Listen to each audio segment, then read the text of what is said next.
ایسی عورت سے شادی کرو جس کے چہرے پر غصے کی حالت میں ماتھے پر بال نہ آتے ہوں اور ہر حال میں صابر اور شاکر ہو، آپ کو معلوم مال کر دے گی۔ جس عورت میں یہ دو چیزیں ہوں وہ عورت مرد کے نفس کی کمزوری بن جاتی ہے، ایک جس میں وفا ہو اور دوسری وہ جو مرد کے لیے اپنا گھر بھر چھوڑ کر آئی ہو۔ ایک عورت مرد کے ساتھ اس وقت بہت زیادہ بحث کرتی ہے جب اس عورت کو مرد کے ساتھ بہت زیادہ دلچسپی ہو جائے۔ جب عورت بحث کرنا چھوڑ دے تو سمجھ جائیں کہ عورت کی دلچسپی ختم ہو رہی ہے۔ 3 چیزیں انتہائی مشکل ہیں: راز کو رکھنا، بے عزتی کو بھول جانا اور فرصت کا صحیح استعمال کرنا۔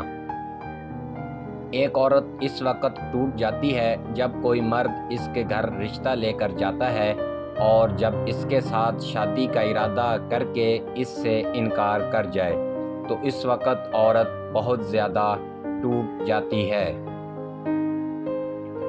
محبت سب سے کرو، اعتبار چند دوستوں کا کرو اور بدی کسی کے ساتھ بھی نہ کرو۔ شک جس دروازے سے اندر آتا ہے، محبت اور اعتماد اسی دروازے سے باہر چلے جاتے ہیں۔ بد مزاج ہونا اتنا خطرناک نہیں ہوتا جتنا کہ بدتمیز ہونا، کیونکہ بدتمیز آدمی الفاظ کے غلط استعمال کا مجرم بھی ہے۔ الفاظ کے صحیح استعمال کی توفیق ایک نعمت ہے اور یہ نعمت کم لوگوں کو ہی میسر ہوتی ہے۔ دوسروں کی خامی آپ کی خوبی تو نہیں بن سکتی۔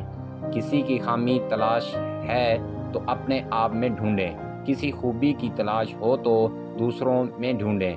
دوسروں میں ہر وقت خامیاں ڈھونڈنا اپنے پرفیکٹ ہونے کا دعویٰ ہے اور یہی سب سے غلط دعویٰ ہوتا ہے۔